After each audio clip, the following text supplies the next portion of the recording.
Amém? Você colocar de pé em nome de Jesus.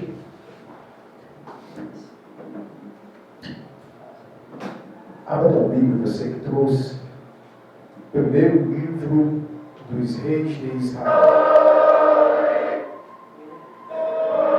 Capítulo número 18.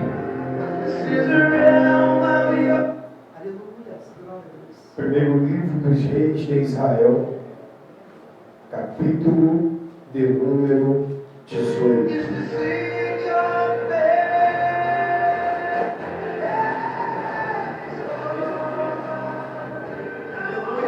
Capítulo 18.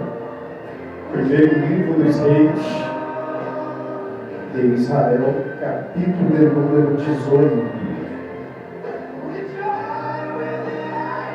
Verso de número 30. Glórias a Deus. Aleluia. Primeiro livro dos reis, capítulo 18. Verso de número 30.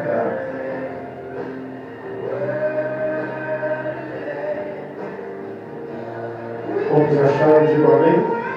Amém.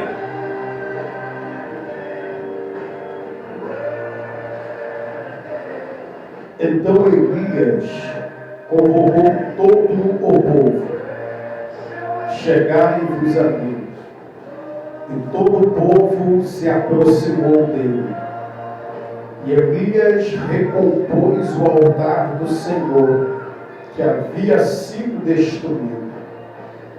Elias escolhe 12 pedras conforme o número das tribos dos filhos de Jacó, sobre os quais havia chegado a palavra do Senhor, afirmando: Israel será o teu nome.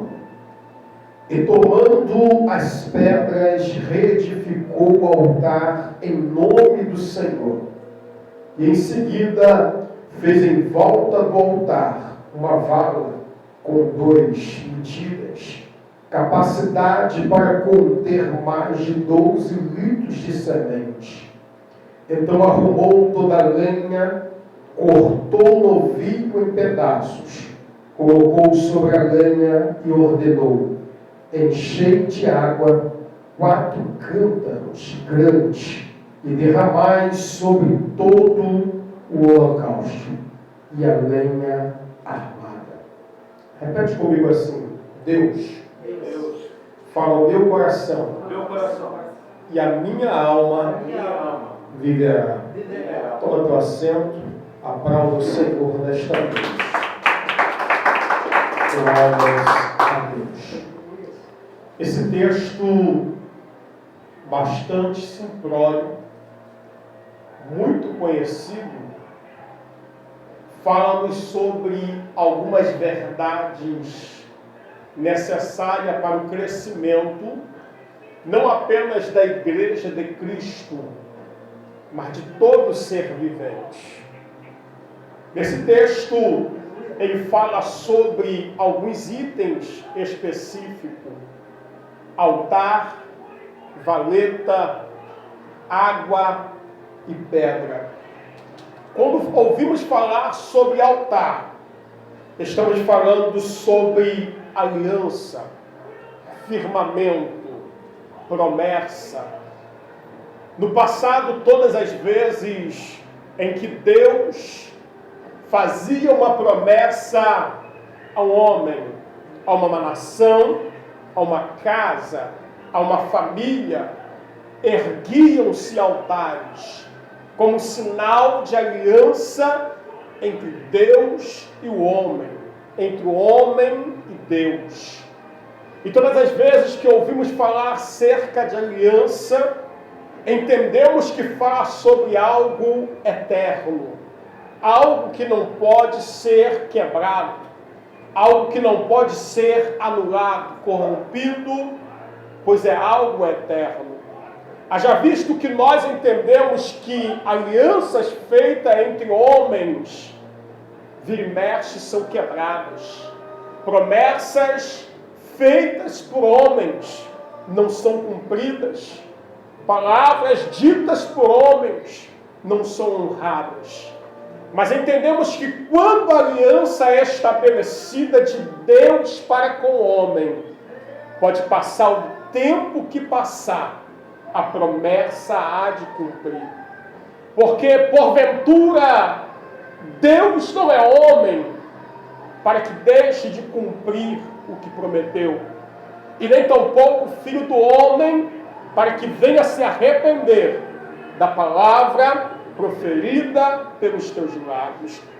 A Bíblia, ela relata em diversos textos acerca de altares.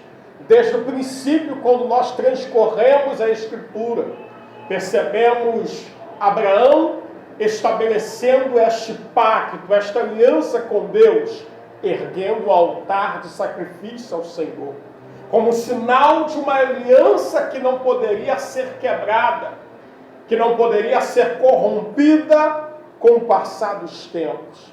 Vamos perceber mais na frente Jacó erguendo diversos altares a Deus, como sinal de que a aliança entre Deus para com ele passaria a tua geração e alcançaria gerações posteriores.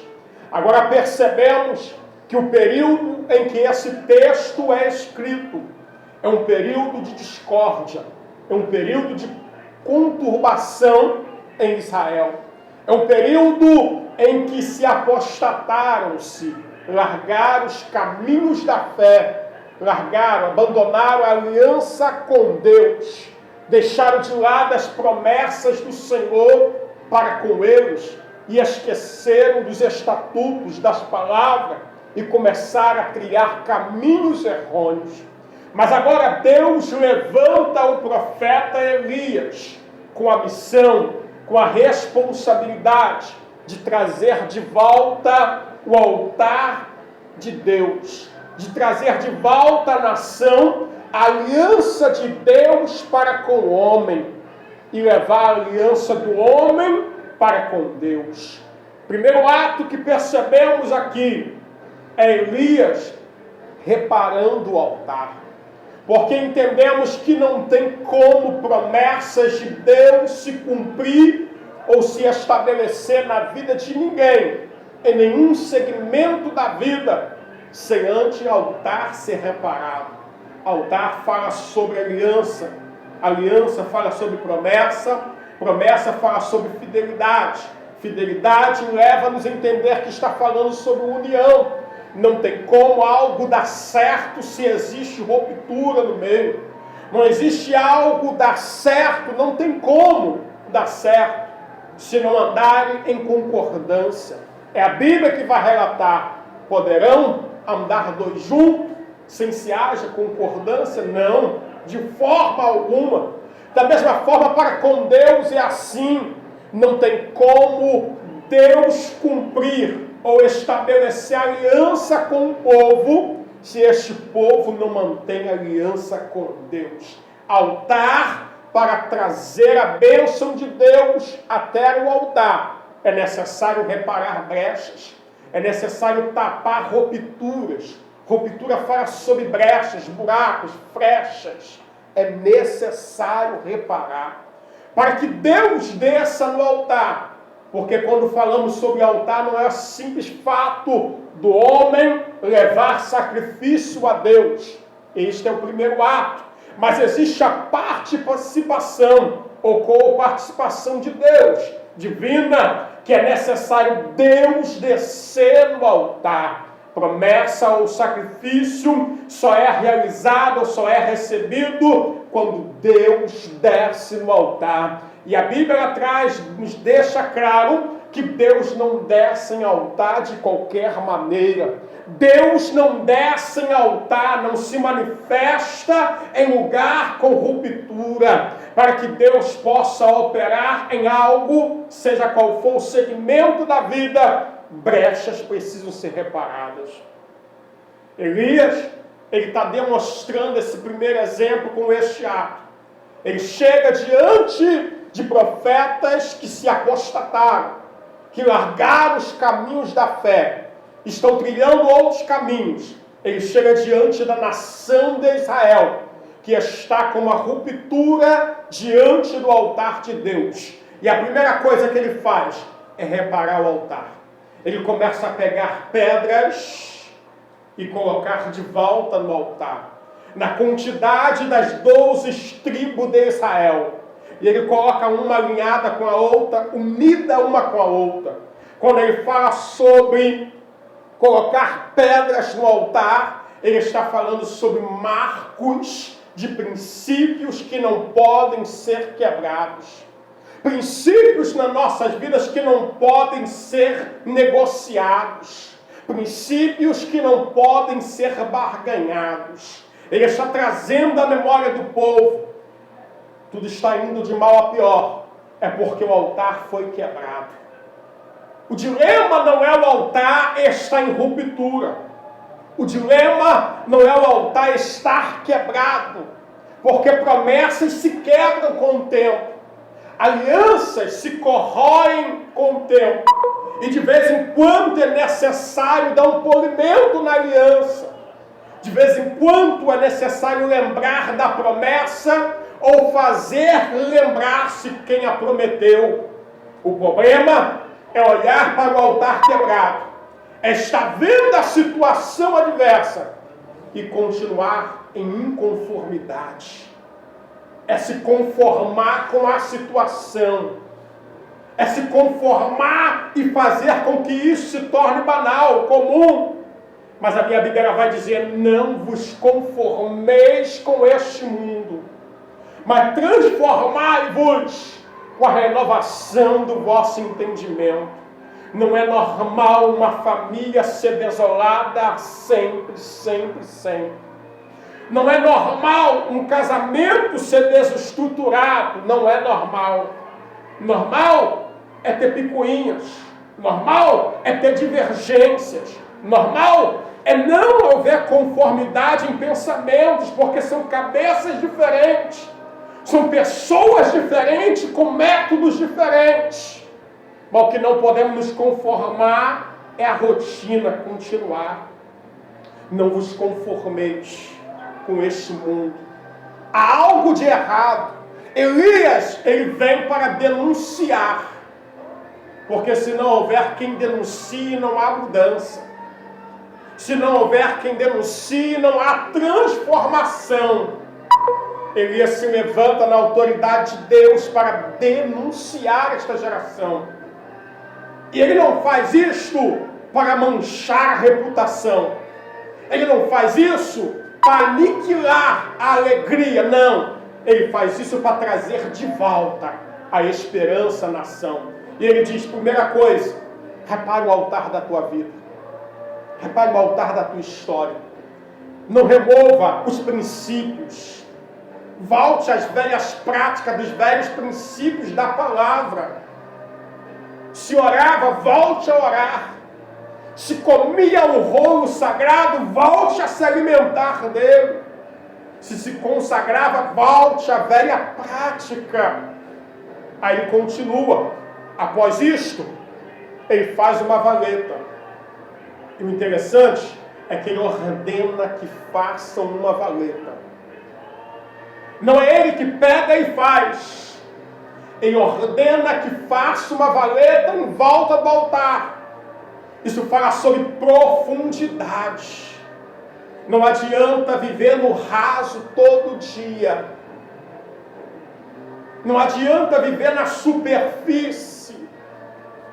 Se quiser uma transformação, é necessário se lançar, mergulhar, ir no mais profundo. É necessário buscar mais de Deus. Ezequiel, ele está vivendo esse mesmo mistério, mas está acostumado a viver no raso. É um profeta chamado por Deus, mas que se conformou em viver no raso, andar na superfície, só molhar a canela, e de repente Deus envia o anjo e começa a medir um espaço de 500 metros. E cada 500 metros representa um período da tua história. E os primeiros 500 metros que ele entra no rio, as águas dão no tornozelo. Nem dá para sentir frio. É Deus dizendo, há um estágio na tua história que a intimidade ainda é pouca, que a fé vai aumentando, mas é necessário. Quando ele mede mais 500 metros, a água já não está no tornozelo, ela já está pegando na canela. É Deus dizendo, não queira ir depressa com sede no copo, mas vai gradativamente, mas não deixe de ir. Sai desta posição de comodismo. Em outras palavras, é Deus dizendo, não basta estar na igreja, é necessário ser igreja. Não basta gostar de culto, é necessário prestar o culto. Sai do raso. Aí o anjo mede mais 500 metros e Ezequiel começa a ficar meio preocupado, porque agora já não dá na canela, ela já bate nos joelhos. É Deus dizendo, eu estou te chamando para um lugar mais perto de mim. Profundidade. Na próxima medida, ou seja, no próximo período, estágio da vida de Ezequiel, as águas agora já estão no lombo. Já está no lombo. Chega um momento que não dá mais para ele andar a pé. Ele tem que atravessar a nado. É Deus dizendo, não se conforme com a situação que está vivendo. Em outras palavras, Elias ele está trazendo ao povo a memória. Ele repara o altar. Ele coloca de volta as pedras nos lugares. Ordena que façam um rego, uma vala em volta do altar. Mas não é ele que faz, ele ordena que o povo faça, porque ele está dizendo, se você quer intimidade com Deus, a busca é tua. Eu não posso buscar por você. Eu não posso me consagrar por você. Se quer mais de Deus, se lança aos pés de Deus. Em outras palavras, é Deus dizendo, através de Elias, ao povo e à nossa geração. Se quer uma mudança, se lança aos pés do Senhor. Se quer uma mudança, se quer uma restauração, se quer uma transformação, busque enquanto pode achar. Invoque o Senhor enquanto pode te ouvir. Buscai-o enquanto ele está perto. Aí Elias diz, mas não basta apenas fazer vala não, tá? Coloque água. Encha 12 talhas grandes e enche esta vala de água. Sabe o que é isso? Águas representam purificação. Não adianta servir a Deus da mesma forma que está lá fora. Se eu quero ver uma mudança, as minhas vestes têm que ser lavadas. Eu tenho que permitir que a minha veste seja lavada. Não adianta trazer o velho homem para dentro da igreja e deixar ele. É necessário abandonar velhas práticas, velhos costumes. Não tem como servir a dois senhores. Porque de uma fonte não tem como jorrar duas águas. Ou vai agradar um senhor e desagradar o outro. Aí Jesus ele vai dizer através de João que não pode ser, é melhor que seja frio ou quente. Porque se for morno, vomitar-te-ei. Morno é alguém que está em cima do muro. Alguém que está indeciso.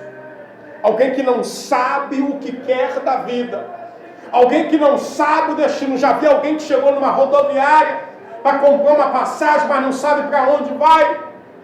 e chega no guichê e diz, me dá qualquer uma. Ele não vai te vender. É necessário saber o destino, metas, aonde tu quer chegar, quem você quer ser. Elias está trazendo esta memória do povo. Vós sois chamado nação eleita, sacerdócio santo, povo adquirido, ovelhas do aprisco, bezerros na estrebaria, herdeiros de Deus, co-herdeiros com Cristo. Mas para ter todos estes nomes, essas identidades, é preciso ter decisão. E quando fala sobre decisão, fala sobre ação. Não basta a palavra. Preciso demonstrar diante do altar de Deus. Aí depois que o altar é todo reparado, todos os princípios são estabelecidos. Aí Elias olha para o céu e clama ao Senhor. E fogo desce do céu. O fogo não desce porque Elias clamou. Não. O fogo não desce porque tem um altar. Não. O fogo desce porque após o altar ser reparado, o povo entende que só Deus é o Senhor. Porque Deus não precisa provar nada para ninguém. Caindo fogo, Ele é Deus. Não caindo, Ele continua sendo Deus. Com o altar quebrado, Ele é Deus. Com o altar restaurado, Ele continua sendo Deus. Mas quando o altar é restaurado e no íntimo da alma o povo entende, só Deus é o Senhor. Aí Ele abre os céus e manifesta a tua glória. Se quer ver uma mudança numa área da vida, repare o altar. Traz de volta os marcos da palavra, os princípios. Volta a se lançar no altar. E entenda que você só tem vida se tiver altar reparado. Caso contrário, só tem nome de que vive, mas está morto, sepulcro caiado. Tem aparência de vivo, mas está morto, a história está morta, o sonho está morto, a promessa está quebrada, o sonho engavetado, o projeto estagnado. Mas quando tomamos decisão, posicionamento, aí a coisa muda de figura. O altar é restaurado. A vida começa a andar de glória em glória. De glória em glória. E a palavra de ordem nesta noite é posicionamento. Sem posicionamento não tem jeito. Sem posicionamento não tem jeito. É necessário se posicionar diante da circunstância da vida. Eu não vou me render. Eu não vou parar. Eu não vou desistir do meu sonho. Eu não vou desistir do meu promessa, da minha promessa, do meu projeto. Não deixe que as lutas, que a adversidade, que a circunstância, que às vezes fala mais alto, venha te amedrontar, te apavorar e fazer com que você perca o cumprimento da mesma na tua vida. Não permita que isto aconteça. Se coloque de pé e aplauda o Senhor nesta noite. Feche teus olhos em nome de Jesus. Oh Deus. Orecanos. Relemai we canto nepes. Oh Jesus de Nazaré, em tua presença, meu Senhor, erguemos as nossas vozes nesta noite. Pai, nós te damos graças, nós te exaltamos, porque sabemos que a tua bondade, meu Senhor, se estende de geração a geração. Ó Jesus de Nazaré, Eu te agradeço, meu Pai, por cada uma dessas vidas, meu Senhor, que aqui presente estão, meu Pai. Eu te agradeço, Senhor, por a vida daqueles que não puderam aqui estar, mas que as tuas mãos possam os alcançar nesta noite. Oh, meu Deus, que a tua palavra, Senhor, não volte vazia, mas que tenha achado guarida nos corações. Que a tua palavra, meu Senhor, possa permear, ó Deus, e germinar nos corações, trazendo renovo e restauração, trazendo transformação, meu Pai, norteando corações, norteando pensamentos, trazendo orientação, meu Senhor. Ó Deus, eu apresento estas vidas, Pai. Quantas indecisões no coração, quantas indagações na alma, mas eu te peço, meu Senhor, traz esclarecimento, meu Pai. Amplia as tuas visões, aguça o vosso entendimento e não permita, ó Deus, que as agrulhas da vida, que as dissensões do dia a dia, os intempéries da vida venham neutralizar as tuas promessas na vida dos teus filhos. Mas assim, ó Deus, abençoa-os em nome de Jesus Cristo Nazareno. E aquele que recebe, aplauda ele bem forte nesta noite, em nome de Jesus de Nazaré.